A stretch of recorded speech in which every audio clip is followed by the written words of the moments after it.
Hey guys, welcome back to the Joey Plays Games podcast. This is episode number 9 of our weekly nerd show, where me and my friends sit down, we talk about all the weekly nerd happenings, we talk about whatever new show premiered this week, and all the nerd news.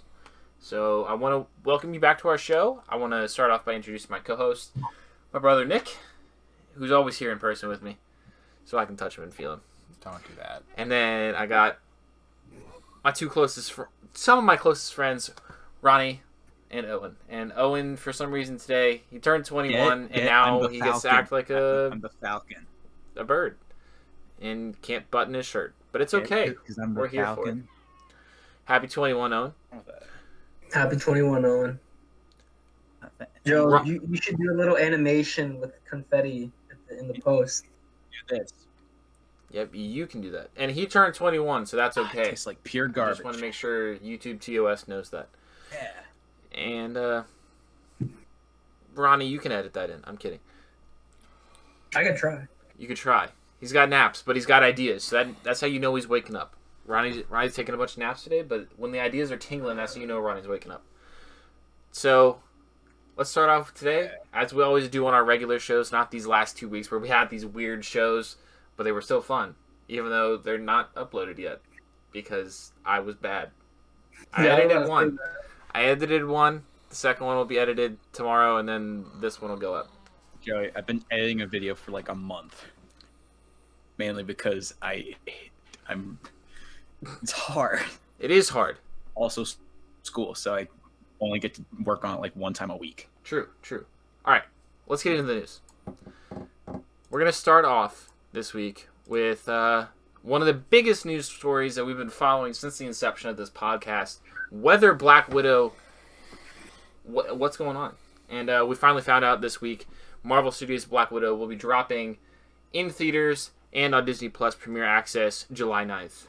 What do we think about this? Ronnie, I want you to start us off here. I heard about that, and I actually think it's really interesting. Like, I think it's a good play for those that want to have the theatrical experience, but also those that want to stay safe at home.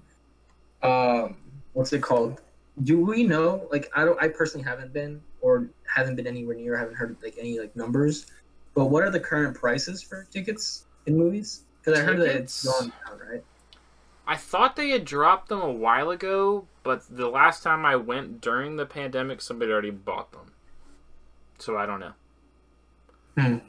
Here, I'll do a quick Google cursory search. This is why you guys can tune into the podcast. Movie theater ticket prices. We're checking AMC ticket prices. Why is that going? We'll check. Whatever. Right now, it looks like they're floating around 10 to 13, depending on time. 10 to 13, not bad. Yeah, I think they dropped a little bit, but I'm not sure. In that case, I think it's fine. I mean, I feel like this is a good compromise. It definitely allows for the movie to get out faster without all this being pushed back and whatnot. Yeah. And also, for those who want that more theatrical experience, they can go get that. But then also for those who want to just, see the movie, they can get that too. So I think it's a good call on them. I don't know why they would. I mean, I feel like the only reason they would push it back, because it was originally May, right? The original release. Yeah. May 7th, I believe, was what the date was floating at. Yeah. So, I wouldn't see why they push it back unless they want to, get that more theatrical traction. That's the only reason I can really get behind it. But, I just feel like it's a good compromise. It makes sense. I think this may be the movie that pushes me to go back to the theaters. Also, I'll probably be vaccinated by then, fully vaccinated. So that's something. So yeah, I think it's a good call. Yeah, I think you were right on that one. I think it got pushed back. These vaccinations? Yeah, I think it got pushed back. So going by U.S. state numbers, a large portion of the population will be vaccinated. Additionally, I forgot to mention this at the start when I introduced the story. This also updated a couple other things on the slate. Cruella, which stars Emma Stone, will be following a similar path and debut in theaters and Disney Plus Premier Access on May 28th. And then Shang-Chi was bumped to September 3rd. I think Eternals held its date on November 2nd. from what I Okay. remember. Just want to make sure I threw that Very in. cool. Nick, do you have any other thoughts Yeah, on I it? think it was covered. It was like they, with how the vaccine rollout has started, they probably were like, all right, cool. We could probably bump it just like a half a month longer, get optimize the amount of people that we can get in theaters, and then try to reduce the amount of movies they're gonna have to put on Disney Plus because they don't want to do that. They will be losing a lot of money because of it. It depends. Well, I agree that they will lose money, but it's not like they're putting an Avengers film on there. You know what I'm saying? It's a character that's dead. Yeah. Like, so this is a in between prequel story. We're getting Taskmaster, which is cool. We'll get all these other cool characters, but hopefully he's not dead. Taskmaster? I don't think they would kill that one off. They've been better about not killing off their bad guys. All right. So, all right, let's get into the next story. This one is more of just a quick let's theory craft on it for a little bit. But Emerald Fennell, the Oscar-nominated director of Promising Young Woman, I don't think any of us have seen that, right? Yeah. Ronnie, Owen? Nope. No. Okay. No. Promising Young Woman is Oscar kind of darling this year. Deals with some prominent themes with sexual abuse and whatnot, and revenge from the woman's perspective. So this, yes, it is that movie. She got hired to write the Zatanna superhero film for HBO. Here, let me just double check this. It's in connection with Abrams' Bad Robot through the producing deal. It does not say if it is HBO Max exclusive. Fennell was a showrunner on season 2 of Killing Eve, which I'm midway through. I enjoyed Killing Eve. She also has acting credits on Anna Karina, The Danish Girl, Call the Midwife, and The Crown. Anybody have any... All shows I have watched. Yeah. I'm interested to see the Promising Young Woman, which I may see as part of my usual attempt at watching a lot of the Best Picture Oscar noms. But I think it's a good grab for DC just based off of writing talent alone. Yeah, if they think she's the person for the job, who am I to say otherwise? Like, I don't have any... Sounds like she's got talent, so cool. True. Ronnie, do you think anything about this one or no? I feel like to me it's just another one of those, classical castings or like, hiring of people, connection stuff, networking, whatever. I just think it's another good step in the right direction to get someone with such good credentials to be on such an important project as so far it seems to be for what HBO They're has. hiring someone good. Yeah, so it's just promising. Hopefully, it kind of gives me the same feel as to when James Gunn was given helm of the Suicide Squad project. A director that we know has. A director that we know that has good credentials, taking the lead on something. So it's always good to hear, It's like it's in safe hands. I don't have to worry too much about it. Yeah. Ronnie, I did leave out our Zack Snyder story. We'll touch on that, I assume, at some point. But next thing is three pieces of casting news, rather, all on the DC side of things.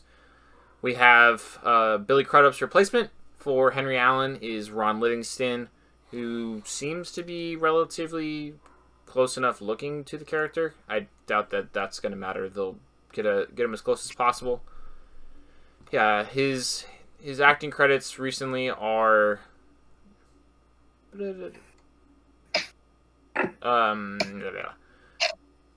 Office Space and The Conjuring. He's also appeared in Adaptation, Louder Milk, and Boardwalk Empire, none of which any of us have seen. Our next cast announcement that we want to talk about is Black Adam announced that Pierce Brosnan will be playing Dr. Fate opposite Dwayne Johnson in the Justice Society of America. Most people know Pierce Brosnan from his role as James Bond in the late 90s. Why is that ad that cool. big? And then last casting announcement we should probably talk about is Shazam! Fury of the Gods taps Helen Mirren to play villain Hespera in the sequel. Do you know about Hespera? I have no idea. Okay. Hespera. Who? Hespera is the character. And let me do a quick Google search because it's not in this article. Hespera is a daughter of one of the Titans. You know what I'm talking about? Or not Titan. You mean Hestia? No. Yeah, I think it means Hesperia. It's like, I could be saying it wrong. Play the villain, daughter of Atlas. Atlas was one of the Titans, right? Yes. So somehow related to that. We were talking about this in connection with Wonder Woman in the Snyder Cut podcast, so that's why I was throwing it to you. But Nick doesn't appear to remember. Do any of these I'm more excited about the prior two, but do any of these castings speak to any of us? Yo, Pierce Brosnan as Dr. Fate, that speaks to me. Yeah. I can really see him in that kind of suit, that kind of the hair, the facial hair. He used to go that route. I hope we get the bearded Dr. Fate. I hope we get that gorgeous gray beard. He would really embody it. You know? Yeah, that's one thing I'm really excited. I feel like that's probably the casting I'm most excited for. Who was the first one again, Joe? Ron Livingston. He's the one replacing Billy Crudup. That one, I'm not crazy about. Maybe I'm just tripping. Maybe his forehead just looks a little too large for me. But I think it all depends on the picture. Yeah, but I think he'll do fine. I really liked the dad's actor for the Snyder Cut. So I hope he brings that same energy and that same kind of, I don't know, he's got that fatherly touch to him, like, my boy's doing this, he's got that classic, like, I'm in jail because I falsely murdered my wife, but I'm still proud of my son type of vibe. And I feel like, I hope this guy, this new guy brings that energy to him, I feel like that's something you have consistent with all of Flash's interpretations of his dad. I feel like that goes for the same for the CW Flash dad that we have too. So I just hope the energy's still there. But as far as looks go, he seems to killed him right when he got out of jail. He passes the bar for that. You excited about any of these in particular? I would say Pierce Brosnan because I think a more experienced actor should definitely handle Dr. Fate because of just his emotional ties to his story because of like his dead wife. Like, you don't want an older comedic wife, like an older comedic actor to play Dr. Fate, or a character that you don't take seriously. Be Dr. Fate because you want a drama actor. He has his story with his wife, and then with the helmet itself and the contrasts of the being that is Dr. Fate versus his name's escaping me, but the comic book character Kent Nelson. But the contrast, I think he's gonna be able to portray it very well. Hey Nick, you don't want Steve Carell at the head of Dr. Fate? Wait, hey! No, don't drag Steve Carell into this. I like Steve Carell. No, Steve Carell could have done that too. It was the whole comedy thing. That's all I'm talking about. No, I know. I'm not saying comedic actors can't do dramatic. Or are you saying you don't like Steve Carell as Evan the Almighty? Nick, I agree 100% with you. I don't know who misinterpreted my joke. That was the stupid old movie they made. I'm excited for the Pierce Brosnan and Dame Helen Mirren to pop up. The cast members seem to be hyped about that one on social media. Zach Levi came out, and Rachel Zegler also was pretty stoked. Or Zelger, not Zegler. Okay. Let's get into the trailer that broke today, and everybody on the internet's been having a blast with. The Suicide Squad. Has everybody watched this trailer? I did. I have not. Okay. Owen, I want you to open a tab on whatever screen you can, and we're going to watch through this trailer together. And hopefully Discord won't be mad at me. Oh, wait, we're all watching it right now? Well, yeah. We're going to do a live little trailer reaction inside the podcast that can be uploaded outside the podcast as additional content. You know what I'm saying? Okay. I got you. I'm scheming. Which specific video are you going to click on? I'm on the IGN one. Here, I'll drop it in. Here, I'll just. I see. Yeah, just do that. Yeah. Drop it in the Discord. The Suicide Squad official Red Band trailer 2021. Margot Robbie, Idris Elba, John Cena. Yes. Okay. All right, here. You want me to just share my screen? No, because that's gonna mess Discord up. Please don't. That's gonna glitch us out. Yeah. Owen. Please gonna don't. bonk. Because that's what I originally was gonna do, and then I was like, nope, not worth it. Not worth it, dog. Let's just play. Let's just play at the count of 3 on go, as Cyborg said. Not no. 3, 2, 1, go. I'm still in the ad. Oh no. Oh, and how do you get an ad? All right, well, Who okay. knows? Hell no, I got an ad on the trailer, which is already an ad. No audio for the YouTube people. Just FYI. Sorry, but what are we? Ronnie, talk me through your emotions here with this one. Look at that. Harley Quinn's there. I don't know. John Cena, I like the He's there. vibe so far. I like Bloodsport's vibe. Bloodsport feels. I feel like one thing that I it's see Harley way too Quinn. much for this is Bloodsport. Bloodsport's character. For me, that's just Idris Elba. That it's like, anytime Idris is in a movie, I'm all here for it. Okay, so we got that Weasel Man licking the glass. Yeah, Was that Weasel. Sean Gunn? That's Yeah, Sean Gunn, It right? is Sean. I'm liking John Cena. I haven't said that. Oh yeah, I like John Cena's in this. I feel like I see him more. I saw more of his character in this trailer than we did in like that teaser. Got that SNL guy there. Sean, Yeah, his name Pete is- Davidson. He looks like Davidson, he's He did. He looks like he is gonna get whacked. yeah, but Nathan he looks Fillion. so shaky. I guess. Yeah, I don't know. Never mind. I didn't look at it that close. Honestly, I like the look of this a lot better than the other one. Yeah. I think this trailer proved to me that Peacemaker. I was already in on Peacemaker beforehand, but it was kind of like, I don't know if this is the thing that I needed in an HBO Max series King of. Shark. This is pretty cool. King Guess who voices King Shark, Owen? What is it? Sylvester Stallone. Rocky himself. Shit, for real? Yes, sir. He also did and he's actually in a suit for that scene. It's not CGI. That's a real suit. No, I'm pretty sure that's entire CGI.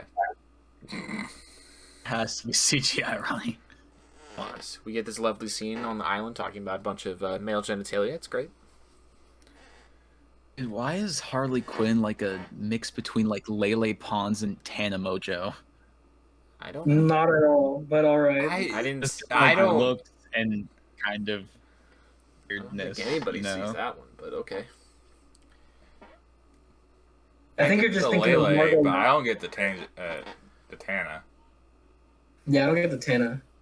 I can get the Lele. Idris has such charisma. Anytime he's on screen, I'm just listening to what he's saying. Joe's like, I don't know who these people are. I'm just I like playing. that. I like seeing Starro. That was I good. think this looks good. Oh, Yeah. that's cool. I think Star is Okay. a really, really cool choice for a. No, I like villain. that. It's a fun villain. It's the classic original like I don't know what year, 80s, 70s, 60s, but that was the first Justice League villain. If I'm right or wrong. I don't know. Ah, That one That's does. what everyone thinks of. Yeah, that's what I think of when I think Justice League. That was their first villain that I remember them being in a comic with. I think. But so who's John? He's playing John Cena's Playing playing who? Peacemaker, Peacemaker. Ah. and he's going to be getting a spin-off series early next year on HBO Max. It's currently filming right now in Canada. This is the crossover of the century that we needed, dude. This could open up like future crossovers with the Fred movie franchise because John right. Cena plays Holy Fred's crap. dad in there. Come on. Can we not bring? I hated Fred, Nick, but what let's. what were your thoughts on the Fred franchise? I hated Fred too. I just remember the Fred movies being a thing, and now his Right. dad was John Cena. They Yeah. suck. It was but- so awkward. So Do you awkward. guys watch them? I never watched them. Yeah, no, I don't think we I watched remember them. I just seeing remember them on seeing TV. clips. But that was He's- back in like it 2008 when you annoyed me. Yeah. Whenever he popped up. just had to deal He with it just being sipped on. Poop. I mean, he got the bag from Nickelodeon. He got the bag. Did he though? Because He did. Why is this He turning did. into talking about Fred? fucking movies. All He made right, 3 movies. All right, guys, welcome back to the Fred Ronnie. franchise podcast. Aside from Starro, what's your number one thing you're looking forward to from this movie?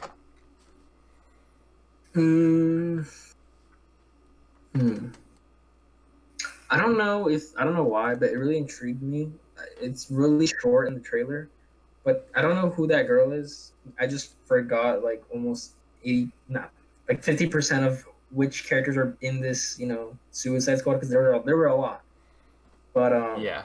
The one that's I don't talking know. with Idris. Yeah, in the The bus. one on the bus? Yeah. Yeah, I don't know if her and Idris are gonna have some kind of bond or connection or whatever. But I'm interested to see what goes on there because she has the whole thing. Like, I'm gonna get you out here alive, and he's like, I'm gonna get you out here too. So that's one thing I'm interested in, seeing that like character relationship form. If it's there, if it's not, then oh well. I guess it was just one line, whatever. But that one line, I kind of like the connection it made between the two characters. So that's something I kind of want to see. Owen, besides Peacemaker, what do you think? Because you were very vocal while watching the trailer the first time that Peacemaker was kind of your cool thing. I mean, I like the whole vibe to it. I mean, it's got like, I feel like the characters are a lot more like characters than the last one. They're 'Cause goofy. the last one was just like, yeah, but I mean, like that. I mean, Suicide I Squad think only it had one suits person like die. I think it suits the kind of Suicide Squad. Like they're going in and no one gives a shit about them, so it's like, oh well, fuck, we might die anyways. Might as well fuck around, you know? Yeah, have some fun. Like the other one was just like a little too dark for my opinion. It's just like it's like it was trying to be too like edgy. Nikki, you got anyone? King Shark. King Shark. It's, Oh yeah, King Shark. That's good. yeah, Dude, that's me incarnate. I'm like, I'm here. I'm It like, looks good. hi, how are you? Hand. Yes, that is your hand. 9 on human skull. Like, good King Shark. Yeah, Now King Shark. that you know that It's cool for me. Sylvester Stallone voices him. Yeah, and Taika really- Waititi apparently voices somebody in the film too. For some reason, and nobody knows who it is. It's just gonna pop up. So that'll be cool. Rocky He's playing a the shark. voice of Starro. He's not. James came out and said no. But that was the running theory for a long time. I'm in. I didn't think he was gonna be back. I didn't remember him. Boomerang. Yeah, Yeah, he's just Right? here. Oh, I knew he was gonna be back. I don't remember that. I'm glad we're Guys, Suicide Squad. We got John Cena. We got Rocky as a shark. This will be fun. Like John as we Cena. approach into it, of like we'll take a list of all the characters in the film, and I want to do like a little prediction segment on who dies. Who does? Oh, I can say it right here, Joe. Idris Elba, that girl, Peacemaker, Harley Quinn, Rick Flag, King Shark. So you're They're saying safe. they all die? No, they're safe. I Those want characters only are safe. King Shark. Okay. They're safe. Everyone else King is Shark probably and dead, Peacemaker except are the only for- ones alive. Dude. Everyone else fucking dies. Except for, maybe Polka Dot Man could come out of here alive. I can see that Weasel getting ripped in half by something. I don't know what. I can see him just getting just done like that. Maybe. Who knows? That's it. He's over. Okay, they went to the expense of getting John Cena for this. They're not gonna kill off John Cena, dude. Just because Well, he's the getting his own series show. is supposed to be a prequel, so he Oh, technically so could be dead. No, they're not gonna kill him off, dude. They got him. Why would they kill him off? You're be a mistake. John Cena is immortal. He cannot die.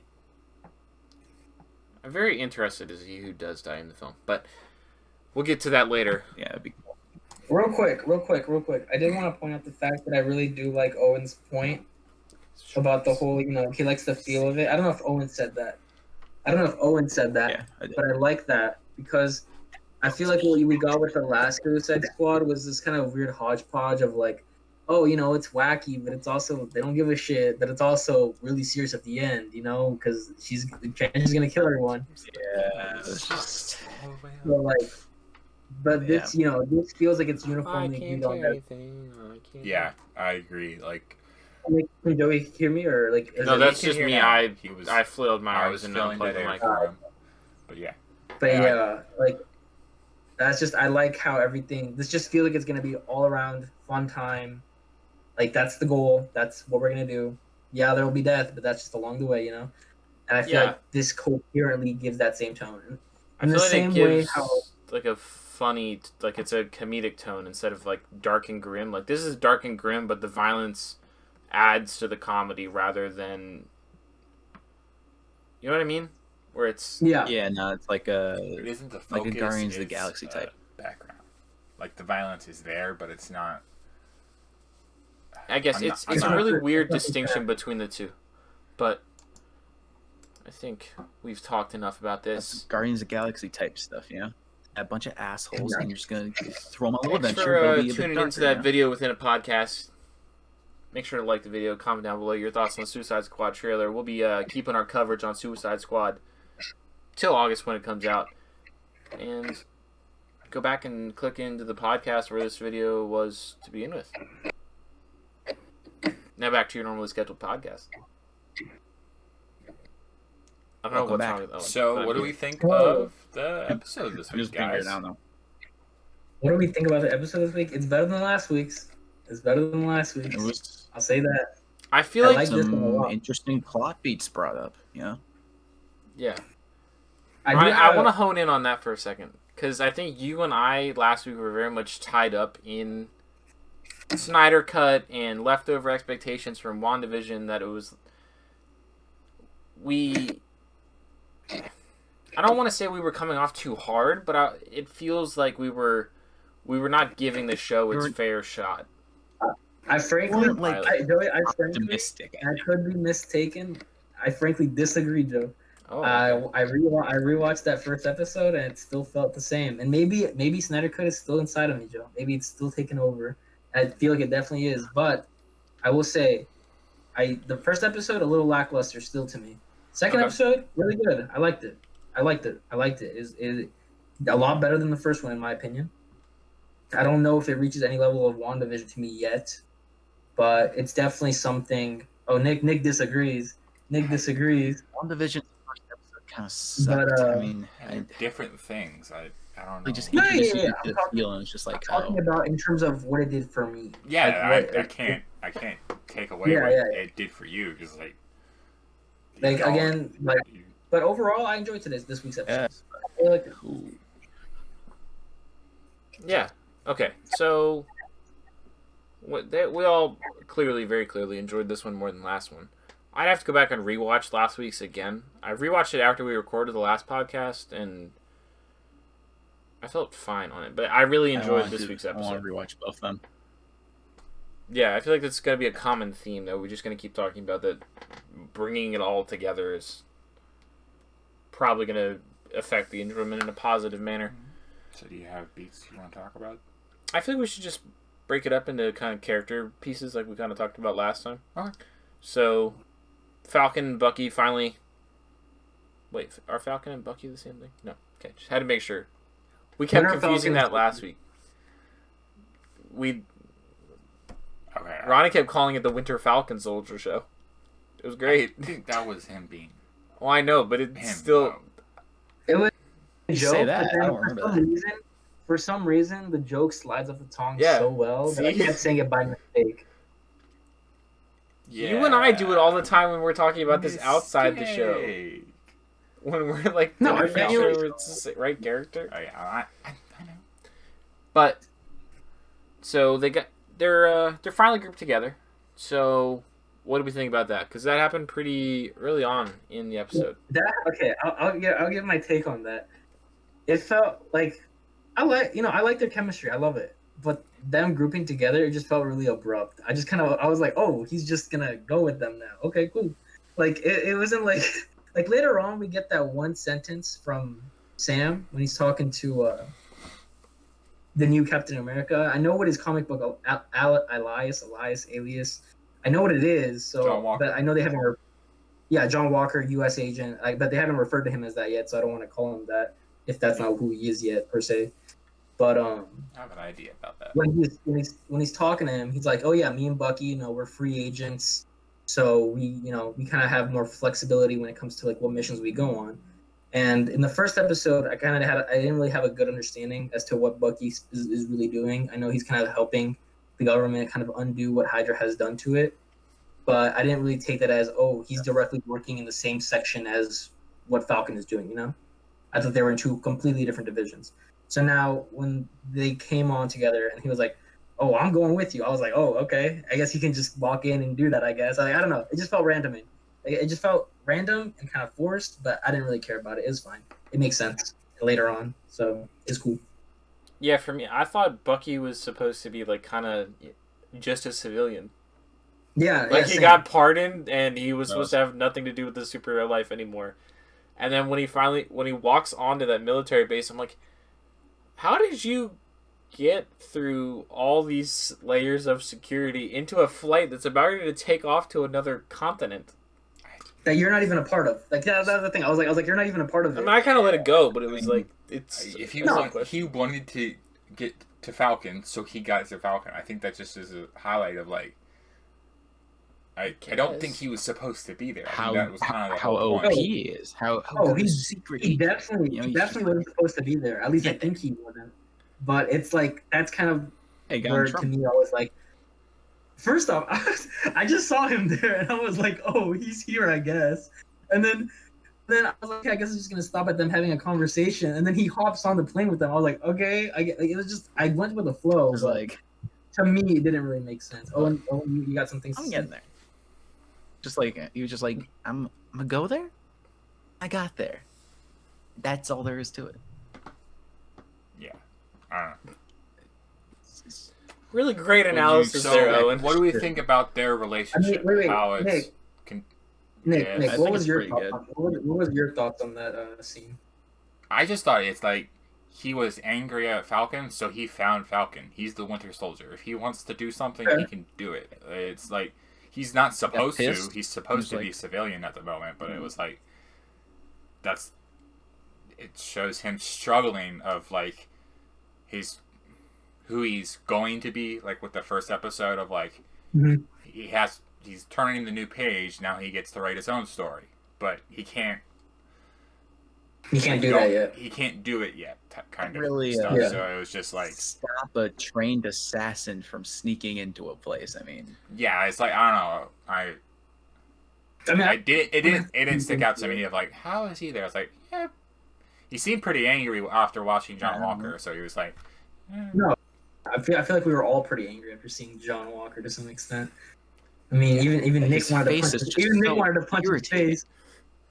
his Dude, face his is face very in the irritating, mask. but so awful. Oh my god, it's like the most looks like- punchable thing I've seen in a while. looked like Grandpa from Up. I'm like, So before we get to John Yeah, but Walker, what like- did you guys think like about? punchable.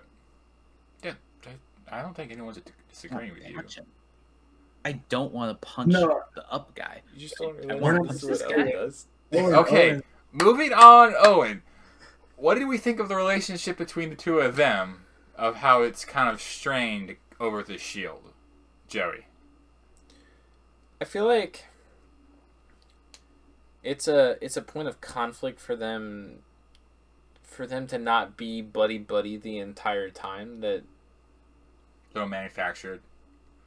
it feels a little manufactured in some ways, but it's like I understand why that conflict would exist, but at the same time I feel like these people have fought battles with superhero beings that it's kind of like this would be the not necessarily because these are the two characters in the universe that would obviously care about it the most, but I feel like you would just squash that pretty much, be like, I respect your decision, man, and then you just kind of I think, let it slide. yeah. But Bucky seems to, I think the way that it's tied to Bucky's own mental thing of like, this is kind of how I justify me, that I am still worth it. Mm-hmm. And if Steve was wrong about you, then he was wrong about me too. So I thought it was cool.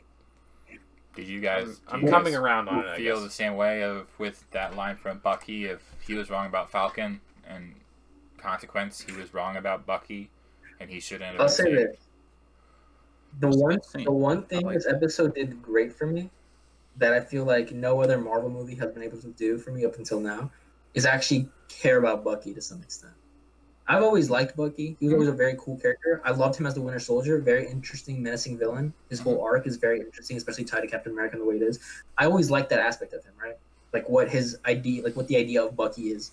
But I feel like we never got to see enough of him and kind of go through that struggle of what that would have done to him in these movies. Like, yeah, we see him get hunted by the military, but we never see his thoughts about that. You know, he's clearly like it's always been kind of like something that Captain America's protecting.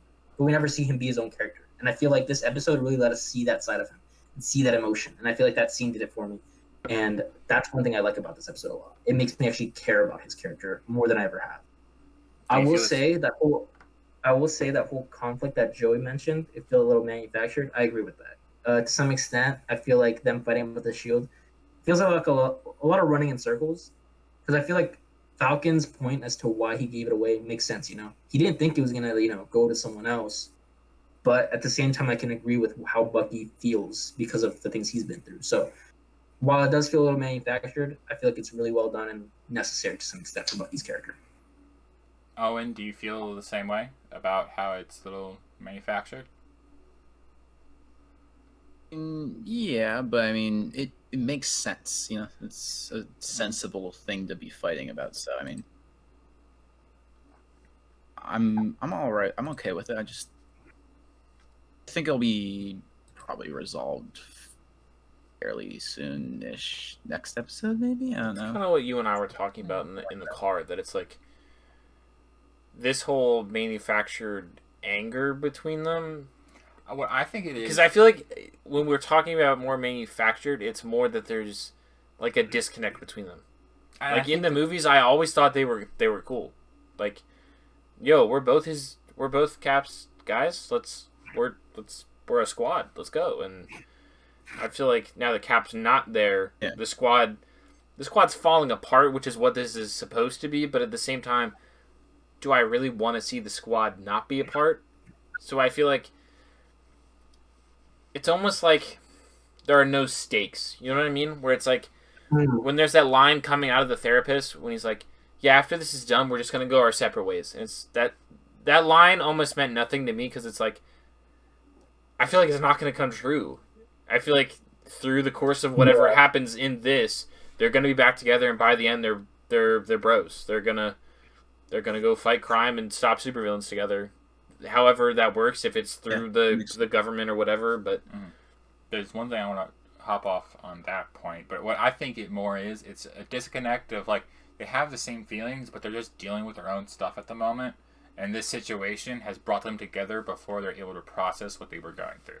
Like with Falcon and his family of like keeping the boat and all of that, coming back after all of that, seeing his nephews grown up. I think that's probably weighing on him, and that probably was part of his decision of like, I can't be Cap right now. Like, my family's going through it. I need to be there for them. And then with Winter Soldier, it's like he can't. Cap's not there for him, so he has to do this on his own because that's who he's been for so long, alone, and that's the only way he can see to do it. So then him being manufactured to be with Falcon because of his anger that about Cap's decision, I think it's pretty much that they're dealing with their own things, and once they realize, they're like, okay, I'm not really mad at you, I'm more not mad at each other, it's gonna kind of resolve itself.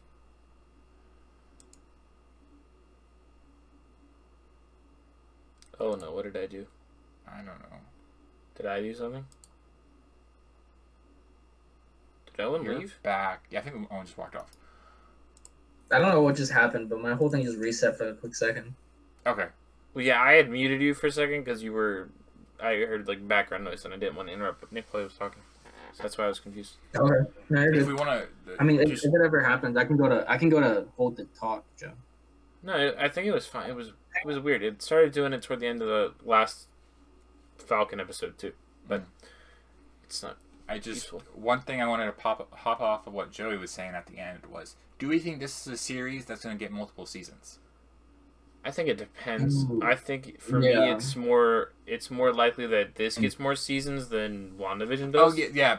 So like, from what I remember, they were saying Wanda was definitely going to be more self-contained, but I can't remember if they said if they're ever going to be multiple seasons for a show. Well, I feel like this is a show that you could get multiple seasons for. I almost feel like. But I don't know. Well, I mean, let's.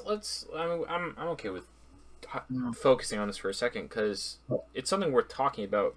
Because WandaVision felt so isolated, especially now that we're done with it. But this is kind of something that's going through a lot of what we're talking about the show, where it's it feels quality, but sometimes the stakes aren't meeting what exactly is going on. And looking forward, we know Loki's already been greenlit for a second season. I don't see Hawkeye being more than one season show. I see that because of its connection to Clint. I feel like maybe it comes back and it's just Kate. And then I guess Moon Knight seems logical for a 2-season, depending on what they do, because I don't think they're going to want to do a movie of Moon Knight. But I don't know. That all depends, because Oscar Isaac's so busy. So I think that depends on that. And then Miss Marvel's the one that hasn't been announced for another season that makes the most sense to me. That it's like, we're just going to follow this kid through her high school. She's going to pop up in the movies and be cool in the movies. And then she's going to have a couple of seasons of her show dealing with her own stuff outside of her connection to Captain Marvel and Monica. I feel like there's a lot of things they could do with the new Miss Marvel. I mean, it'd be cool. It's almost like what I would prefer Spider-Man to be. Interesting. Well, let me. Can I get into that for a second? Because I feel like the movies try to rush it along so much that, especially in that old Raimi trilogy, that it was these kids looked like they were out of college when they were supposed to be in college. They looked like they were. It looked like they were in their 30s already, and I feel like a lot of what is quality. That was the Flash, right? Yeah, he was already yoked. He looked like he was about ready to step on the NFL field. I was like, because I feel like a lot of the Spider-Man quality stuff that we've seen is him in high school or in college. And a lot of those things are balancing that stuff, and I feel like that gets left out of a movie. It gets turned into the montage scene in Homecoming, where he's in class and he's doing all these things, he's writing stuff on his notebook, but then it's like, you don't get to see him, I've got this test to study for, but Electro's out rampaging the city, so I gotta go take care of that. And I want to date MJ, but Liz needs tutoring or something, that it's like, I feel like... Hey, Spectacular Spider-Man did it. Yeah, I know, that's what I'm saying, where it's Spectacular Spider-Man, the 90s Spider-Man cartoon, they had these moments of tying him being a normal person. Because whenever you hear Stan Lee talk about Spider-Man, or when he was around and when he would talk about him, it was all of Stan's greatest character creations are people first that have real problems, and then you give them superpowers on top of it. And that adds an extra layer of responsibility on top. But the thing that people relate to the most is the real problems. So I feel like a lot of the disconnect that people have with this newer Spider-Man trilogy is we're not really seeing his real problems. I don't know. I went off problems, which I think Miss Marvel can go into. Would be my thing. I can agree and disagree with that sentiment, Joe. Like I agree. That is what I would want from a Spider-Man kind of series or kind of anything with his interpretation of the character, because I feel like that is a big part of who he is. That human first, and then he has that responsibility. And I feel like a big part of being Spider-Man is how while Spider-Man saves the day, sometimes saving the day makes Peter's personal life way worse. And having to see him deal with that is a really important thing for his character. And I feel like we don't see that enough, especially in this MCU interpretation of it. I guess the first movie does it a little bit. It's the most. They both do it. They both do it to some extent. They both do it to some extent. It's just do it better than probably not as much as we would just want. And that's just what comes with having it be a movie. It's not a fault of the way they wrote it or like the way he's like a character. It's just honestly, the format. His character works better with a series. I mean, like a TV series. I think. No, I can agree with you, and that's why I feel like. Sorry. Like if it's a TV series, they would like drag it on like every other show. So. And I don't think there's. I don't know if they've said anything about it, but like I don't see like it out of the realm of possibility of them doing mini-series animated style of just giving him a short. You talking Peter? Yeah. Of like give it like a 4 or 5 like 6-episode animated series, kind of just showing him with one bad week in high school type thing, or one bad week of college, of just like everything going down. But actually, that's probably more of a movie if he stays for that long. Never mind, ignore me. Okay. Well, because like as Ronnie was talking, I was thinking like in Homecoming you see him. I don't know if he could be a sophomore, freshman type thing, but you see him dealing with. I think he was a sophomore. He was a sophomore, and the Liz girl was a senior or junior or something. Yeah, but like you see the Liz and Vulture thing, and you see how that affects his life, but that's very like it's very isolated. And then MJ and Ned hold him accountable for his Spider-Man stuff, but nobody else really notices, which is odd. But again, they notice. I mean, they notice, but they don't say anything. It's weird. But then Far From Home tries to remove itself from that environment by isolating it to it's these select group of people that we've seen a lot on this school trip. So it's there's no school involved. They're traveling. They're doing all these fun things, so you can have this fun, bonkers traveling around Europe movie doing cool Spider-Man things. So I feel like when we get to this third one, there's already so much stakes set up for the character that I don't feel like we're going to get back to the core of Spider-Man anytime soon. No, yeah, I agree with that. So I feel like it's a missed opportunity that can be capitalized on for Miss Marvel. Do we think that maybe that they're going to do multiple universes of Spider-Man at the same time? No, probably. Of like we get a Miles, and then we do that with Miles. And then have Peter become more of a Tony. I mean, I think that's likely for Silk, maybe. I don't, because they're doing a TV show for that. I mean, Silk is a whole other one thing. who like I don't associate Silk though with their hands school. Right? I would assume. No, I know, but like, there's no Miles project that's been greenlit for a TV or a movie. I mean, we'll eventually see him, but the only thing that Miles exists in right now is the games and the Into the Spider-Verse. But I think if that's one thing they want to keep close. That's to what I'm saying. So I feel like I don't know. That's where it's weird. Where I don't know what the cross-pollination thing is there. Yeah, it's not. So I feel like Marvel's way of doing that is Miss Marvel. Probably. But I don't know. It's weird because I think your idea of having different Spider-Man going at the same time, it's more likely that Andrew gets another thing and Toby gets another thing. Yeah, that you can do a movie or an animated.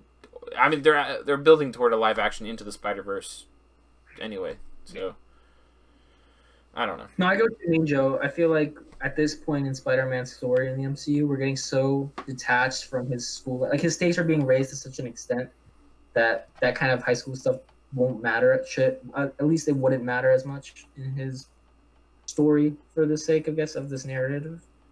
Yeah. But, hopefully Marvel does give us that kind of experience of what it's like to be just a human with powers. And I feel like that's also a big part of Miss Marvel's character from the comics too, you know? Mm-hmm. We see her, like, her culture and how it's like growing up where she is, and in a similar way takes upon this really teenage lifestyle like Peter Parker does. So hopefully, I hope that we do get what you're saying about Miss Marvel's series, kind of touching on that more.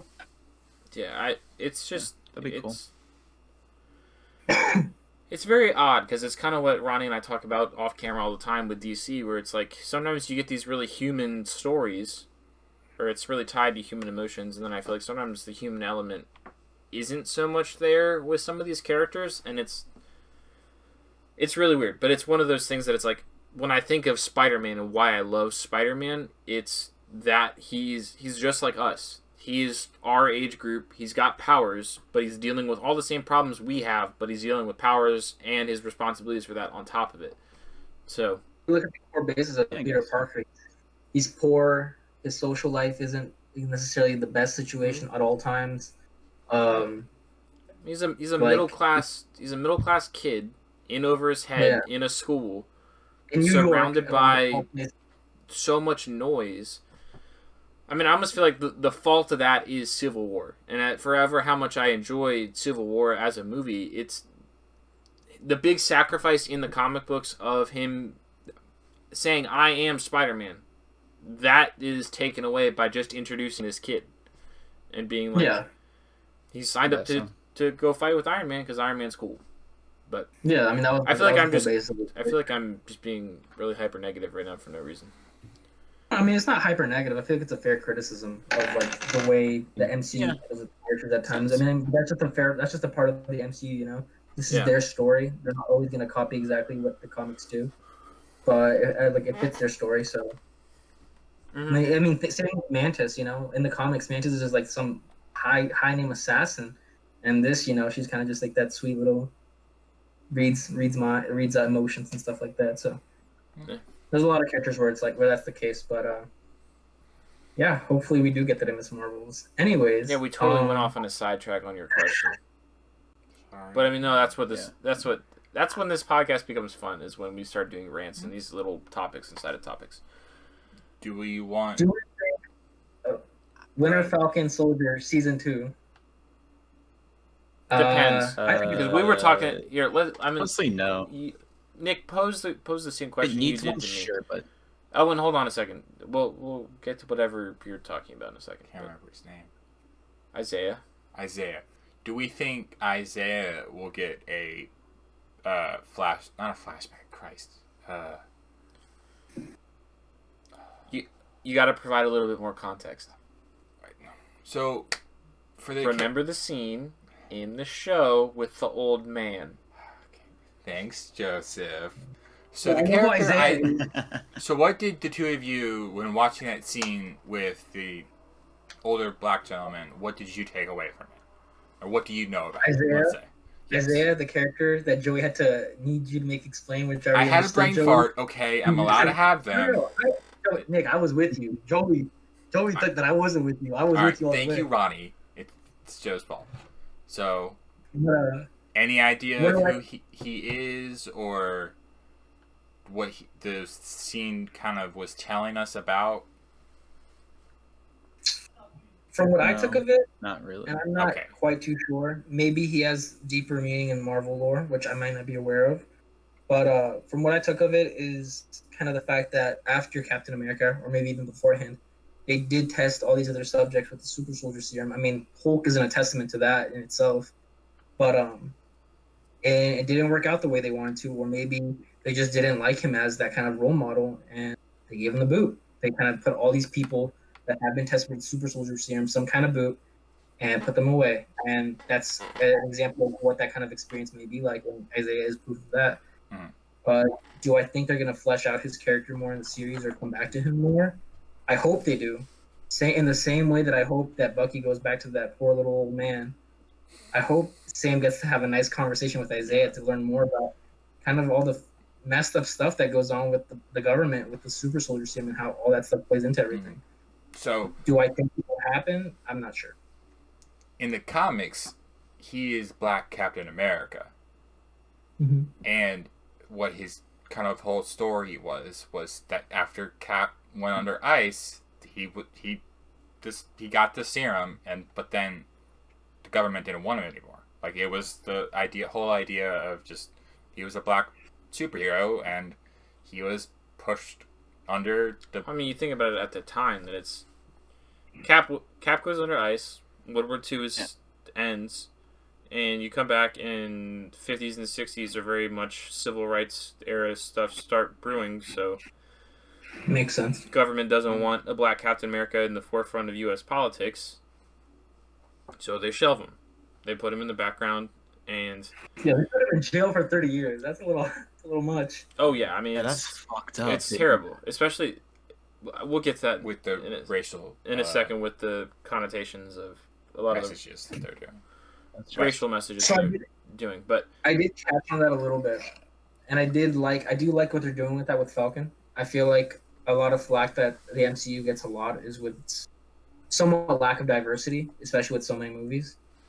And I feel like they're trying to make up for that a lot now, especially with this phase. We have a lot more diverse characters like Shang-Chi, Miss Marvel, Moon Knight, so many people, you know? Mm-hmm. And I like how they're using Falcon as somewhat this a way to tell this kind of story and tell this narrative of the experience. They did it in a really good way with Killmonger and Black Panther, and I feel like this is a good way to do it now. And I feel like Isaiah is a good proof of that too. So now knowing that now too, it just adds more to that, which I appreciate a lot.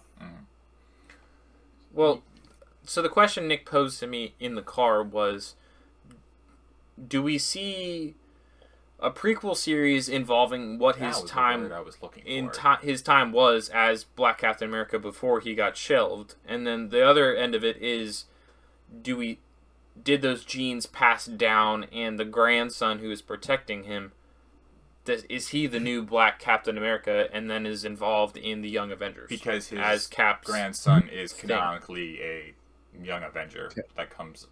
That would be really cool. Yeah, that would be really cool, actually. I think that would make for like a really interesting story. I feel like that would make for an interesting story, and also would make way for a good opportunity for the whole Falcon thing. So Falcon can still be Falcon, but we can also have that Captain America there that's more diverse and also has the same values as Sam to some extent. You know? I mean, it'd be interesting. Or at least maybe he trains under him or something. Yeah, I think or even that you have multiple Captain Americas running around. We're starting to get to that's a thing. That's a thing that happens. I mean, just saying, we're getting to the point where it's like, even if you look at DC Comics, you'll start off with one Superman, and then you'll get to the point where you have 5. Ronnie, refresh your mic real quick. Yeah. 5. That's kind of no, but it's real. You've got the original Clark Kent Superman, and then you get Superboy, like you get Jonathan Irons, you get Cyborg Superman. Like it's all in the same universe. Yeah. Yeah. There's multiple stories where there's just. I mean, we have a Marvel encyclopedia floating around here, but there's, you know how Ant-Man is. We technically have 2 Ant-Man floating around. I got the Ninjago encyclopedia. Owen can attest to this. Yeah. But I mean, there is Michael Douglas and Paul Rudd. Next week for the Ninjago podcast. So, I have a question to pose because I watched a video and they talked about the weapon program.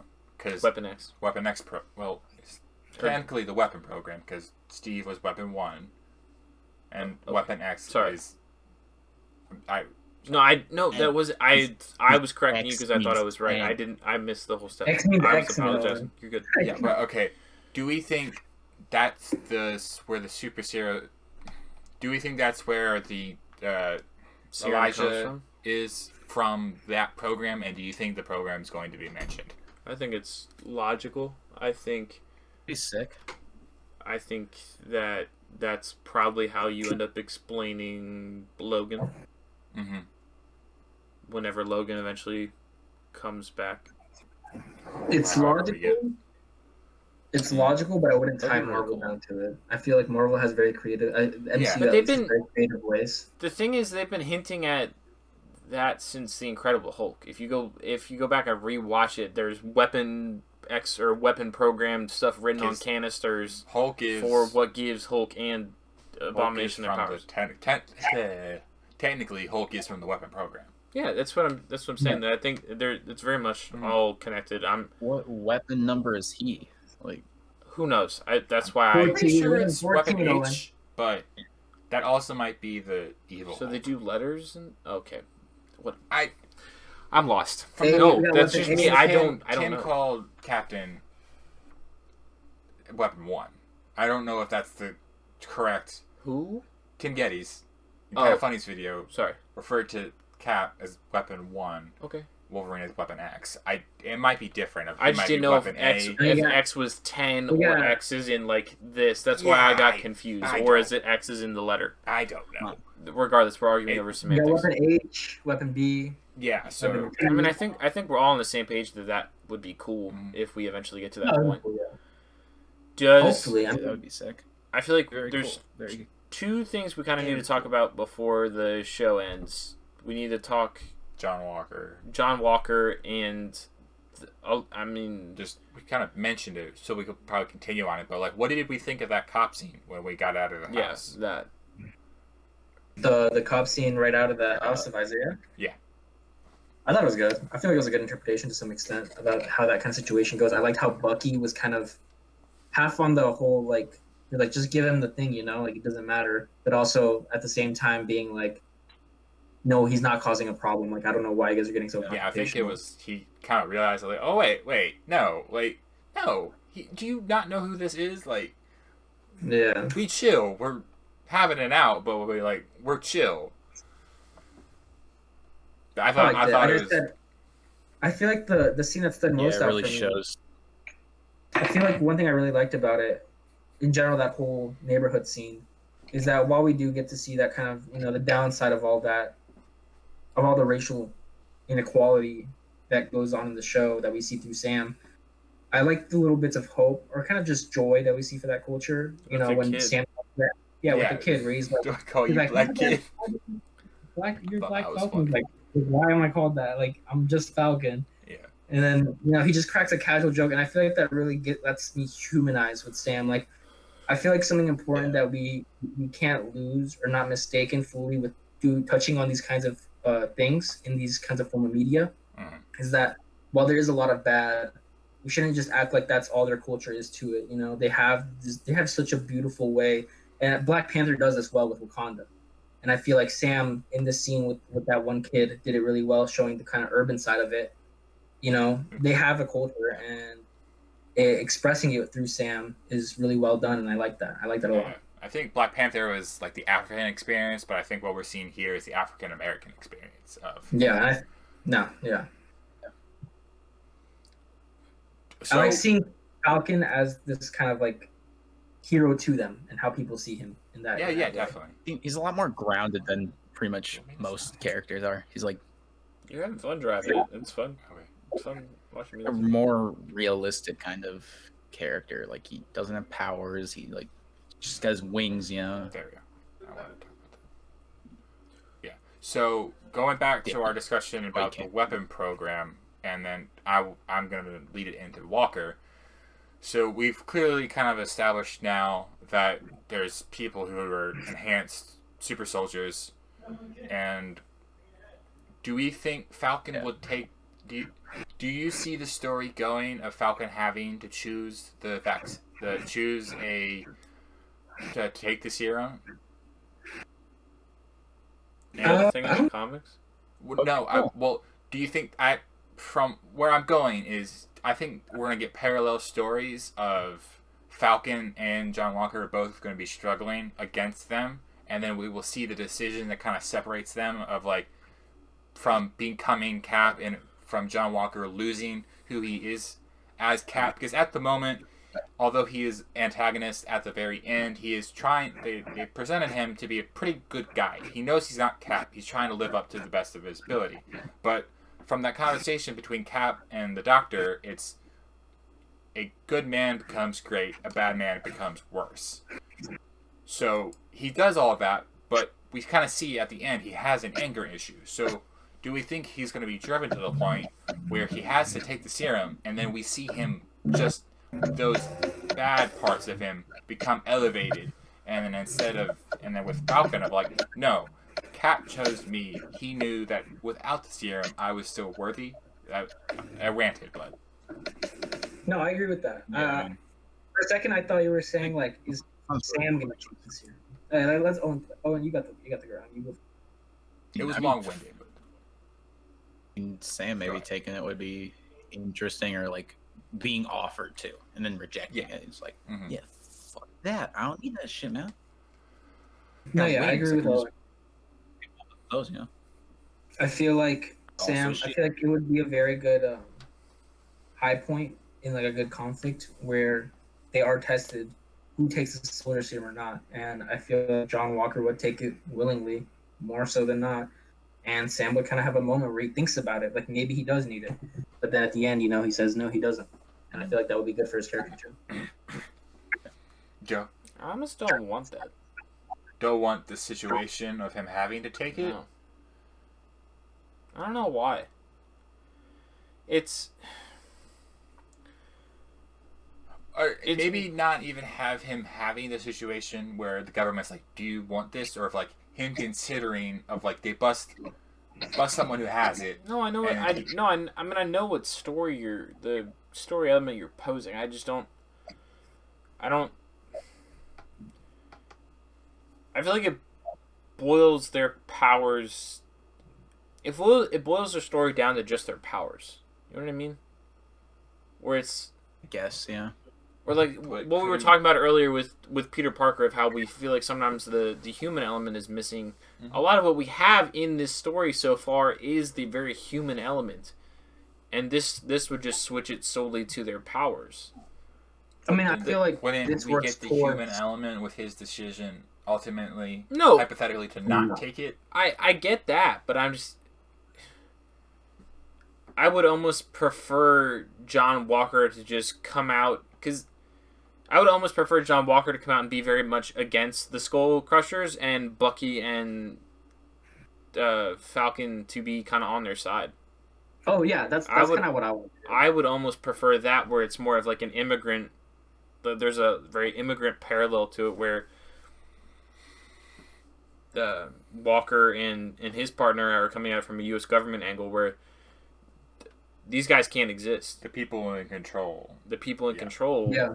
don't want this group to exist, while Bucky and Sam get to the bottom of it and go, wait, through their connection with Zemo and Sharon Carter and whatever, they get to the bottom of it, and they get what's going for them, and they defend them a little bit. I'm not sure that's what's going to happen, but I feel like I would almost prefer that more than it boiling down to a final fight between the Skull Crushers and, like, I don't know. It's just it's a weird situation in my head, because No, Well, Joe, I don't think.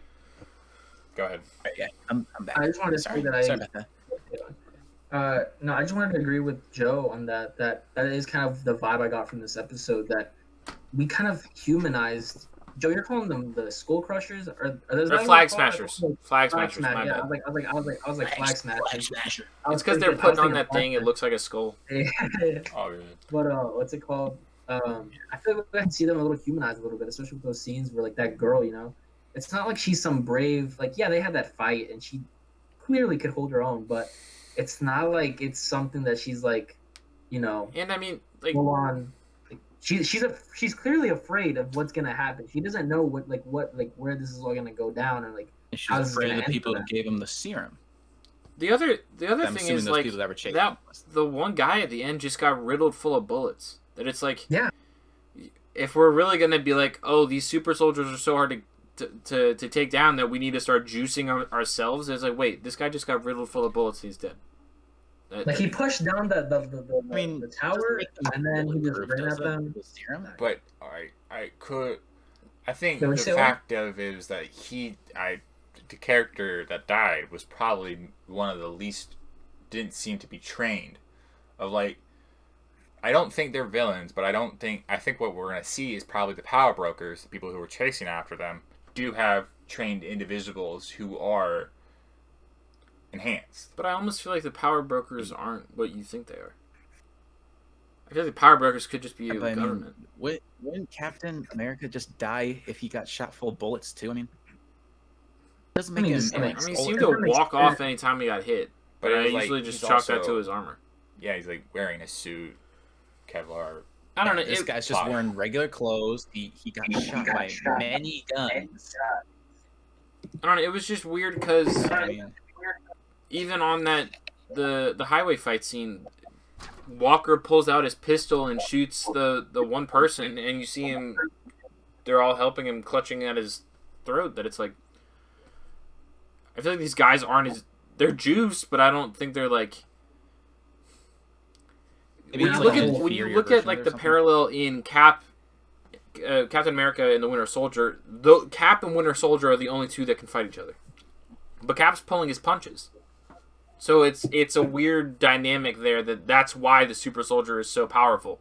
Here, they feel like they're just as weak as any other dude on the street. They can just hit super hard.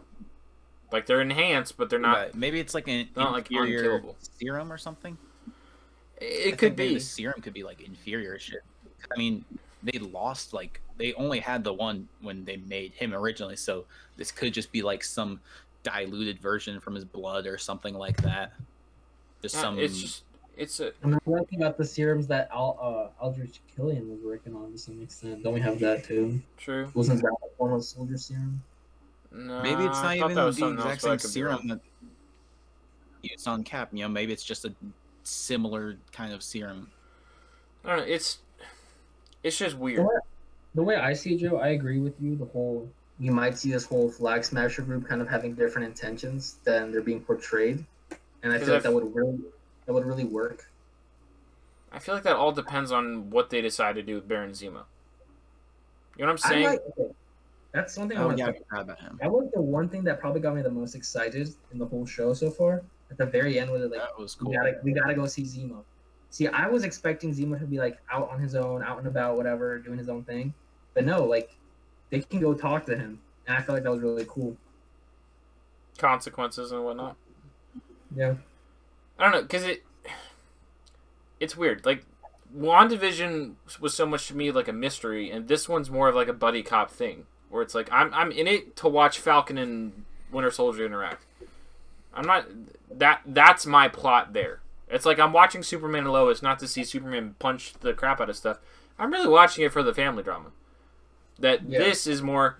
I want to see the struggles that Falcon and Bucky are going through. I really don't like anytime the Flag Smashers pop up. I'm kind of like, can we get to the next thing? Like I understand. I understand the parallels they're building toward of the immigrant population and people that are left behind by society and governments and whatnot. I totally understand that. It's a fascinating thing to dig into, but it's almost like I care about this other story more. So I would much rather that it to fully turn into a thing about immigrants and John Walker to just come out and be anti-Captain America. Because if you look at Captain America in the past, he's actually not pro-government. He's taking down the spy agency. He is not against signing the Sokovia Accords. He's for his own moral. Yeah, that it's like this. That's the progression of Cap. This Captain America that John Walker is portraying is very much of like a figurehead of like, I am here and I am propped up by the U.S. government, and our Steve was not. Parallelism with the war bond scene and the high school scene, like that was the same score. Mm-hmm. It's real. Like the thing that motivated me to from where this started. Huh? You're on a whole nother thing from where this started. Well, I know, but I feel like it's all connected because it's like what motivated me to get excited for WandaVision every week was the mystery of what was going to unravel next. How were these characters going to interact? I didn't really care. I mean, none of us really cared about Hayward, and the villain was revealed so late that it was like, whatever. Anyway. But this is so much thing that it's trying to be a traditional story where it has a villain, and I don't know if I care about the villain. No, that's what I said last week. It was the whole like this feels like a classic Marvel movie, just packaged in the show. And like, while obviously it's not just as simple as that. I feel like this week is better. Last week was worse. Yeah, this week was a lot better, but that still holds true. I had something to say about Bucky and Falcon. Yeah, I'll try to remember. You guys can get to whatever other topic we got to talk about. I mean, we should probably just touch on John Walker. I thought he was introduced really well, but toward the end, he was very sympathetic toward the beginning, which was almost a weird thing, where it was like I was very much in that high school thing. I cared. I was like, I kind of didn't want him to be bad. And then you get that car scene, and you get like... Always the last line. It makes sense. He probably has some kind of ego. What Falcon said to him. Well, yeah, because he called him a sidekick. Yeah. I thought. There was a bird pun in there. Called him his wingman. Or wingman. Wingman. Oh, yeah, wingman. But it was very much like... And that makes sense why he was pissed off with that. And then it kind of makes sense that it's fucking Sam Walker's like kind of angry at the end because, well, I feel like he probably has some kind of ego because it's like, I was chosen to be the next one. And he was kind of pissed off that the Captain America wingman is not wanting to be his wingman. Yeah, the OGs didn't want any part of it. So yeah, they didn't. I mean, who would? I mean, yeah. I feel like you gotta earn that, Squad. which is their biggest thing. He didn't earn it in their eyes. So Yeah, like I would have almost obviously not necessarily preferred, but it was like if they were to keep going the way that they're going, you have John Walker just be this nagging guy in the background. That he's constantly there just trying to prove himself. That by the end, when if they're all gonna keep fighting the Flag Smashers, or Baron Zemo breaks out and unites the Flag Smashers against them, or whatever it is, that it's the four of them fighting in a unique choreographed thing. That it's all cool and stuff, but it's very much, you can tell at the end, cut and dry, John Walker's now the bad guy. I mean, well, he's part of, like, he's against... He's going to be antagonistic. Falcon. Here's another thing, though. This, like, sidekick, like, Hoskins in Battlestar Yeah, or whatever. that sounds... Cringe name. Dude, you guys noticed how, like, on his, like, costume thing, it literally just has his fucking last name just, like, on the front, like right here, like that's because they're government people, and that's why there was no secret identity behind John Walker to begin with. They were addressing him as John Walker. This was your military credentials and stuff. This guy just wants people to know who he is because they never introduced him, and probably no one gives a shit about him. Well, yeah, it's just weird. Secret identities have totally been thrown out the window since Civil War, I guess. I mean, Spider-Man had it for a little bit. I gotta go take stuff off. Yeah, but I mean, You didn't need to take that off. Spider-Man had it for all of half a movie. Yeah. Sorry. No. What did I miss? You literally just like, I am Iron Man. Then Iron Man song plays, and it's like, Wait, Nick, should we continue talking about it, or are we gonna wait for Joe? I think we can continue talking. Okay, so one We thing can. I remember what I was gonna say. It was Mhm. basically that I liked WandaVision, and like Joey said, it was about the mystery. You know, you never know, you didn't know what was gonna happen next, and when something cool happened, it was like, oh, whoa, what the heck? We didn't expect that. But I feel like with the way that the show is set up right now, and maybe it's just because it's a 6-episode season, so we kind of gotta get there, you know, relatively somewhat understandably quick. I feel like I already have a rough understanding of how this could end, and it could not. It could surprise me, but the way I see it is like, oh, at some point we're somehow gonna have a moment where Falcon or Bucky, or in some way both of them, get the shield away from John Walker. Like, they'll get the shield back in some way, and that resolves that conflict of like, oh, who deserves the shield? Yeah. Bucky's gonna like have a resolution about like who he is as a person, and like him trying to better himself, and we're gonna get that. And then John Walker has been set up clearly to be some kind of negative force, whether it's the direct bad guy or just some kind of bad guy that will branch off to be some villain for some other series, or for maybe the next season of the show. We have those seats set up. Flag Smashers may not be really what they really are. We saw that in this episode with, you know, it just feels very predictable. And that's not something that's necessarily a bad thing, because I feel like even when you know some things, you kind of want to see it play out. But just the way it's set up, I'm not super invested to see how this plays out. I feel like I kind of have a rough idea of how it will go, and having that kind of preconceived notion because of how it feels like the classic Marvel movie. You know what I'm saying? Yeah, I see what you're saying, and I can't disagree that you're wrong, that there is definitely less intrigue about where this is going to go. But I think that's also just because of, like, this is supposed to be a 6-episode series, so we're missing out on more time for it to kind of spread out, like Wanda did. So if it was a longer series, I think there would probably be more questions we would still have at this point. Yeah. It would probably be what the information would be introduced to us differently. So we might only be getting to the John Walker, like, not even getting to the villainistic John Walker reveal. It would be like cut differently of where we're seeing. I don't know. Do you kind of see what I'm saying now? Kind of, to some extent. I agree with you on that, because I mentioned the whole, you know, maybe it's because it is a limited series for now. Mm-hmm. But even to attest to that, it has longer episodes than the starting episodes of WandaVision. You get what I mean? Yeah, it's not like it's protected Less because of its shorter series. It's like it's probably a similar amount of content. It's just going to be given to us differently. So that's the only gripe I really have with it as of now. Like, I can say it's not intriguing and stuff like that. Like I still enjoy it, you know. Every Marvel thing, it's always gonna have that at least fair neutral rating to some extent. I never outwardly hated a Marvel movie. I mean, I could argue maybe Dark World was a little for me, but besides that, you know, You get to see it's, Thor. Pretty sure he has his yeah, shirt off at some point. But yeah, yeah.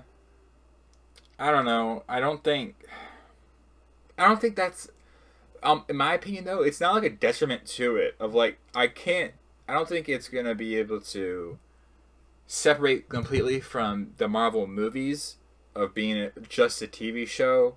And then when we do look at just overall TV shows of like, I haven't watched Daredevil in a while, but other superhero shows, kind of shows of similar nature, if we stop at some point, you could probably still predict the rest of the show of like, in Daredevil, we're introduced Kingpin. Those Netflix ones are like all just kind of very bad.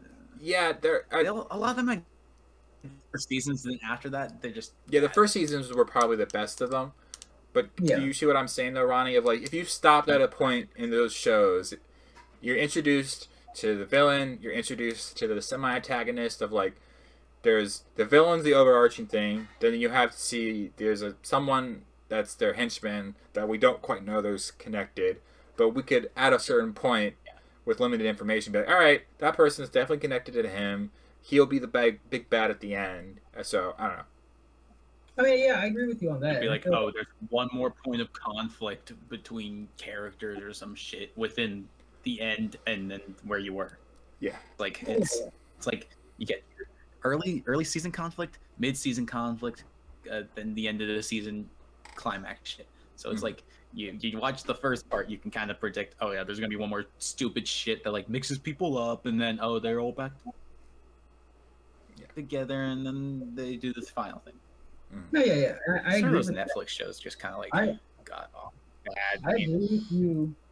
To that even finish Defenders or whatever. Defenders. But yeah, I agree with you to a certain extent. Like with most shows, or a good portion of them, you can always get that rough understanding from the jump. But I feel like with what Joey was saying, it's like, yeah, that's true.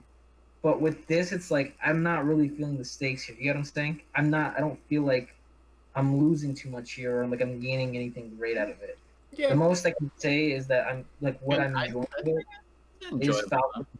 is Falcon getting more of a character and Buck getting more of a character. That's all I'm really invested in as of yet. And that's all really the show is kind of meant to do, in my opinion. I mean, but see, that's the thing. I feel like they're not doing set up for things. I feel like they're not doing enough of it as they could be because of how they're trying to shoehorn in this whole, there has to be this. Maybe they'll get their own movie or something, or maybe they'll play a bigger part in another movie. Which, I mean, or do you think I hope so. Not, when you see with movies, the stakes are definitely more specific.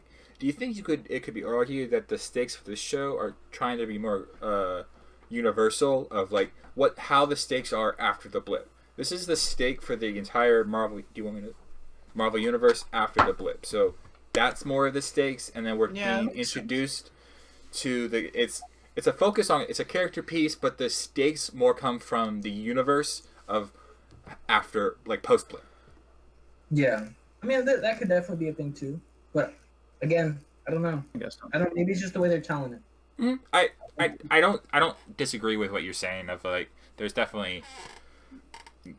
You can feel like the stakes aren't concrete of like. It just feels like something's missing. You know what I'm saying? Mm-hmm. But I think that also we're just introduced to Baron Zemo. When he was in the Civil War, that was like, the stakes that he brought to that were like on another level up to that point of what we've seen in Marvel. Yeah. I don't think they're going to do a disservice and have him be completely different. I think he will bring stakes that we just haven't seen yet. Maybe, hopefully.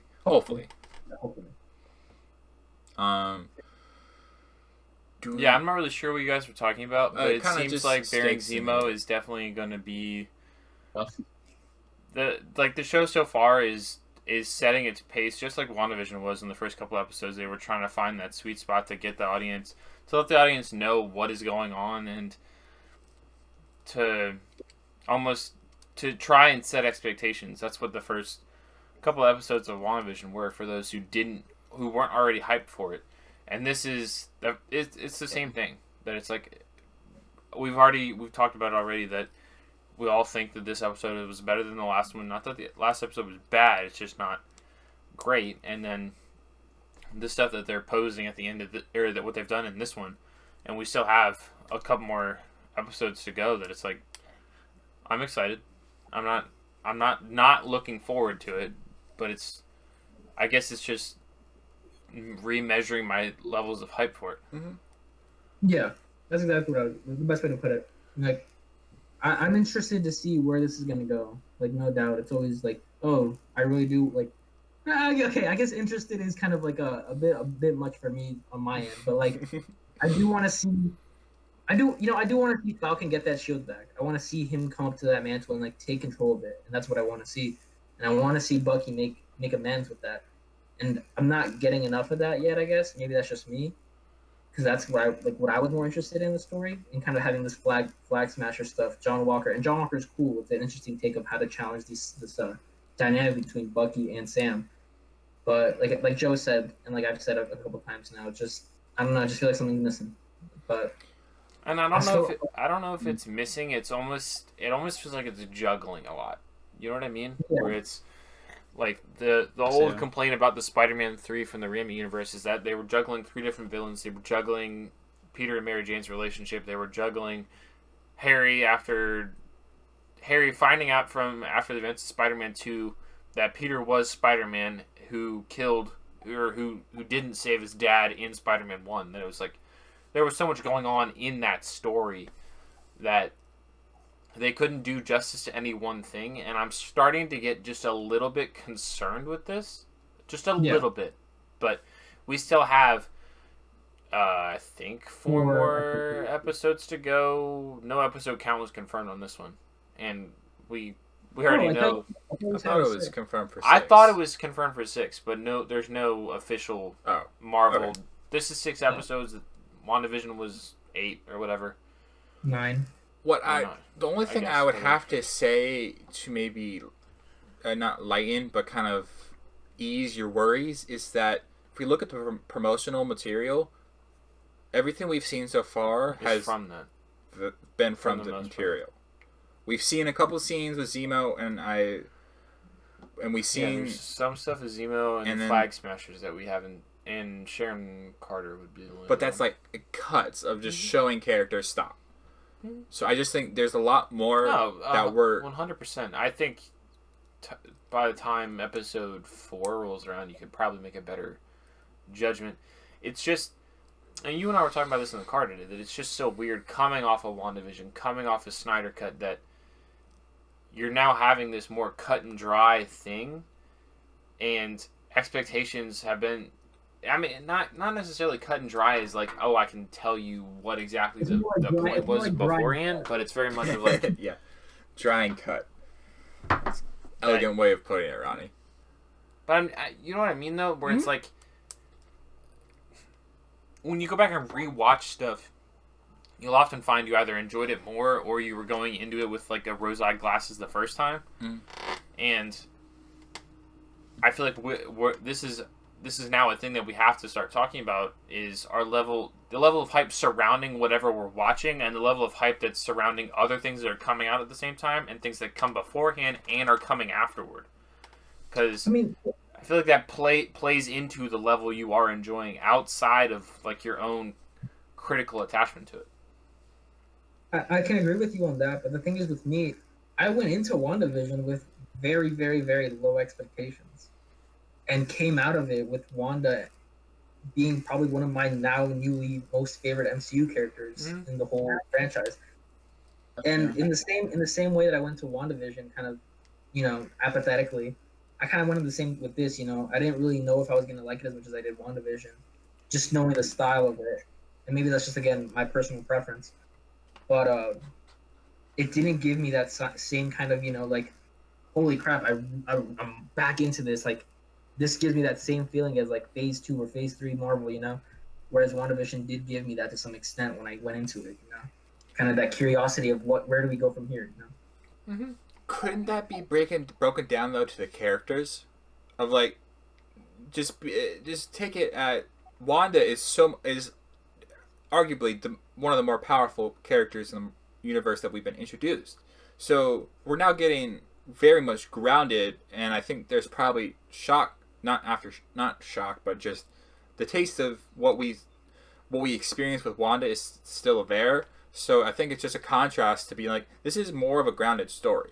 So I think the whole hype and build up of the multiverse and how Wanda is likely going to probably be the culprit of it, now going to to Sam and Bucky, I don't know. I think that's where I'm at. Of like, I've taken it as it's not going to be whole universe changing, and it's very grounded. I don't know about that either, though. I mean, big character driven kind of stuff. Are you saying because of how it's like WandaVision? Not big for the story, but like. Are you saying because of like how WandaVision, in terms of her powers, are like very spectacle and like very like magical, where in contrast, Bucky and Sam kind of are more like humanized people? Yeah, I can't come up with a better example, but if this was a series about Doctor Strange, and I think there would be much more, the stakes would be much more intrinsic to it because of his level of power and what he does and what that means for the universe. Of like, his choices have a larger effect, or like, no, am I off base here in saying I don't think power shame Bucky and Falcon, dude? Not I mean, you can. I can see where you're going with that. power shaming, dude. God. I know I'm power shaming. How dare me?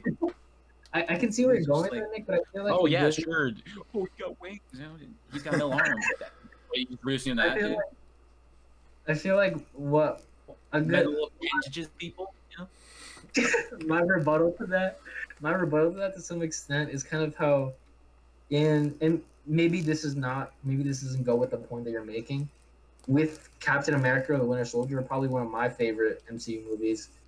They are grounded characters, and I feel like that movie did a really good job of making the stakes feel really high, feeling really grand, but with these more humanoid people, Captain America's not out here, magically altering the universe itself, but his story felt important in that, and I felt like that was one of the more with the shield. You got me. I probably. I'm trying to defend it. I don't know. I think It's hard to do it when it's like. I feel like I understand where you're coming from. Thank you. You kind of understand, like, WandaVision just finished, and that just opened up like a huge, like, power scaling threshold, like probably bigger than we've seen for any like good guy character in this series so far. And so I guess this seems kind of minuscule of that because it's now back to more humanized characters, kind of like how MCU started off to begin with, with Iron Man. It's like very human kind of thing, just taking advantage of like technology, or just it's more grounded, and it's like it's possible in the future. And like something like Wanda with or fucking otherworldly magic shit, and it's just like you understand why this scene is a bit boring or not as hype as compared to the last show. I feel like it's. I mean, the last show was boring too in some parts.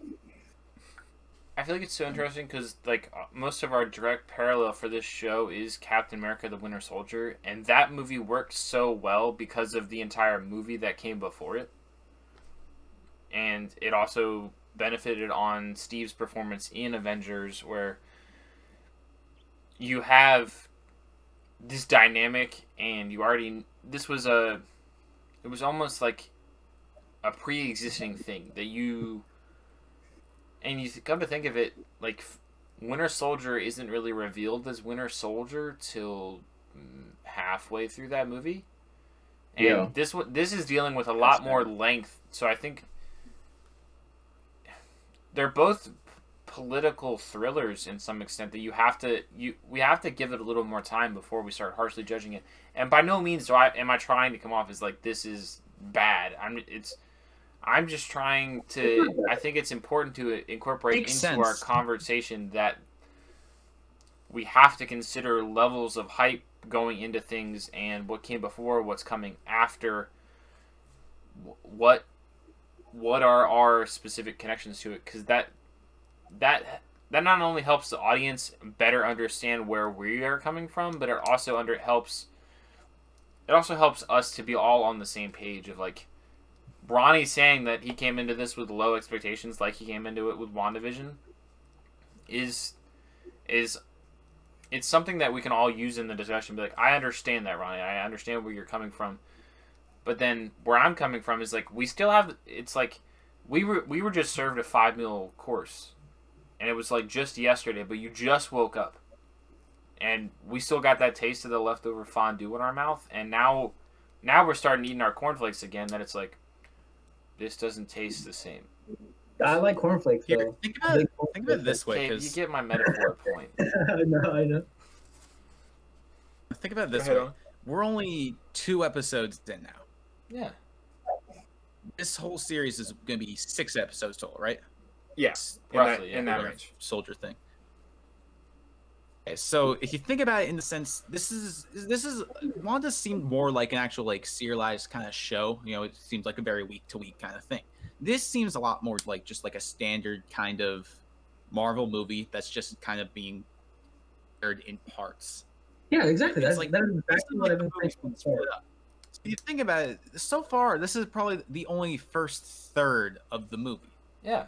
So I can understand why, you know, a lot of times it takes at least halfway through the movie to really get you like super into it. Like I think we're still getting used to like everyone that's here, and by next episode when we'll be halfway through it, it'll be a lot more into the whole thing, and then Yeah, I think we'll definitely have a more concrete idea of what's going on.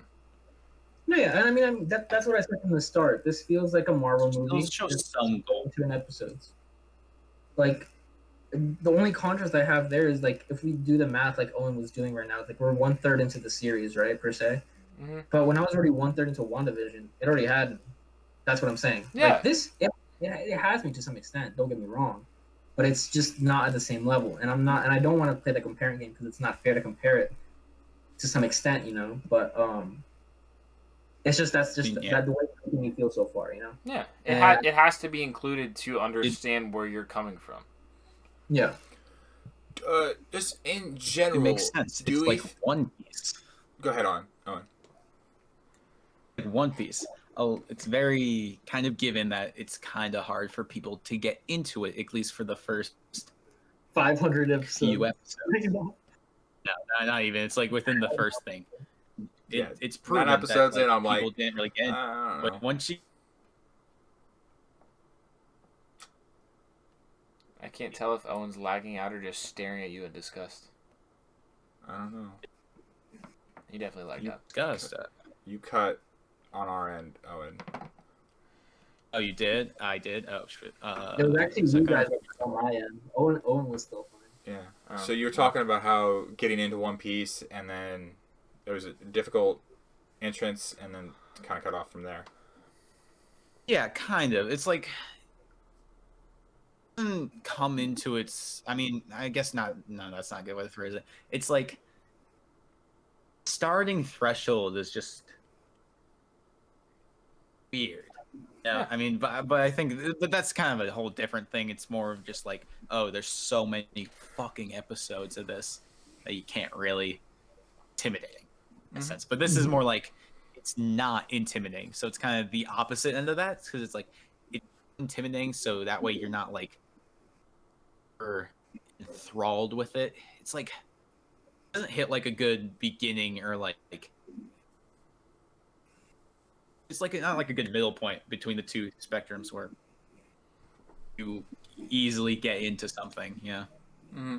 Yeah, and it's something we're definitely going to monitor as these Marvel shows keep coming out. That it's does this one feel more like a movie being segmented into pieces, or is it feel like it's built for a serialized show? And they're being filmed like movies, so they're being filmed with these Production. large productions, and they're being flown all over the world. That it's not like our normal cable sitcoms, and it's not like premiere programming either, where it's built in one area and it's very focused, or it's taking place mainly on a green screen. A lot of this stuff is done on location, or at least it looks like it is. So I think it's something we're definitely That gonna. makes sense though. it's just something that we're gonna have to keep in mind as we go forward, because Yeah. Loki's gonna be another one that it's either gonna be similar to WandaVision, where it captures everybody's attention very quickly, or it's gonna be a slower burn. And we all said WandaVision was a slower burn, but we were all in pretty quickly. So Slowest burn, yo. This is the slowest burn. No, I'm just kidding. So I gotta think of that. So I think it's like just how WandaVision was also filmed like a movie, right? It was all filmed With that production. basically right around the same time frame. I mean, Yeah. Like WandaVision had the benefit of being like going through the different kind of like sitcom, yeah, that like like decade. that Like, you know, that helps to me segment makes well. it This feel like doesn't that have something is to more of a segment. show. Yeah, but like they were both. That was also kind of confirmed it was filmed like a movie, right? Yeah, but I feel like how it's filmed doesn't really make a difference in this case. Yeah, no, it's because not how it's filmed. It's just like it's this how the has story benefit is of segmented almost. I mean, maybe Where it's I'm like wrong. episodes have to end. that structure. Episodes TV that would almost work out. end in cliffhangers to make it feel more like a. To make it feel more like a show, where as a movie you feel like you're almost like it's plot beat based. So like we've hit one plot beat, we're moving to the next. I plot feel like beat. I'm pausing the movie each time to go to the Mhm. bathroom for Winter Soldier. But Yeah. WandaVision, it's like, oh yeah, it's Friday. It's the new episode came out and I'm watching it. Yeah, It reminds Yeah, me it's a lot like of I'm pausing. Justice Like League. this, every episode of this is like 40 minutes long, right? Like roughly. Yeah, they've been running around the same length. So like maybe if we just got this movie as this big 4-hour long movie with 6 parts, maybe it would work a lot That's better. what I don't know. That's Yeah, what I'm. that's That's why I'm compare. I compare it to Justice League, because even for me, how it's segmented into parts doesn't work for me. But that's beside the point. I liked how it worked in Justice Yeah, but League. those though. part We got segments, it at it's the end, more like you know? we watched it got all, we there. didn't know what that was. So. Yeah, I guess I just I think I don't that's understand why they were necessary. But I just may be missing the point. I to some extent I can see why it was necessary. Not necessary, but it was just a fun thing to me. I didn't mind it. No, I mean Like, I don't oh, yeah, I don't this mind is it either. It's just Kinda I don't how know why yeah, it this was. vision for it. Yeah, But I did do the We're all math. dancing. We're dancing in circles. The movie. I did do the math, and if this One is thing if is- this is It's like, not- It's not Joey's cut. It's Snyder's cut. I'm just I saying, know. yeah. I get it. It's how he wanted to cut it. It's not how talk you about wanted to but cut I it, Joey. It's how already wanted to end it. Snyder wanted to cut it. Just how taking the universe like reset it, because we just had the first arc. Now we're going back into something new. So do we think we need to be tempering expectations, like we're in phase 1 of Act 1 of the Marvel universe? But that could be a topic for that. I feel like it's probably a better one to save for next week. yeah. Okay. yeah, I feel like we gotta let ourselves keep some. Of Yeah. these So topics for the I future. had thought about it, and we continued on, and there wasn't a good break to. It's hang just- on for more, you know. It's All We're right. gonna end with our own cliffhanger. Stop the episode right Yeah. here. Cliffhanger. What are we gonna We'll say be- next? I mean, You don't know? we will revisit that. I'm sure to come, but I think this is probably a good stopping point. I'm sure you guys covered even more while I was gone taking care of stuff. But I want to thank everybody for participating in our weekly podcast. I really enjoy it, and let's talk to the audience for a second. If you like this video, go ahead, click that button, please. Just go ahead and click it. It makes us feel great, and it helps the Click the algorithm. button. Click the button, or I punch you. Like Okay, like yeah. in real life. Owen's gonna come find you. Comment your thoughts down below on this week's Falcon and Winter Soldier episode and all of our DC news and Marvel news that we covered this week. We left out a lot of the Snyder Cut drama that was going on. I'm sure we will revisit that at a different time as we gain a clearer picture. Snyder Cut's Justice is Gray. It's like, Yes, Ronnie and I made you a commentary in the future. I'm sure there will be once we get a dead air or a dead week, we will probably go back and rediscuss what is going on in the DC universe with castings and whatnot. What are our expectations going forward? That may just be a Ronnie and I thing. I don't know. And then we'll do an episode where I get all these guys to start One Piece. Nick's already in. He started. I've started, So, but that's make sure to half. subscribe, turn notifications on, and See you next time. peace. We'll see you next time. See you next time.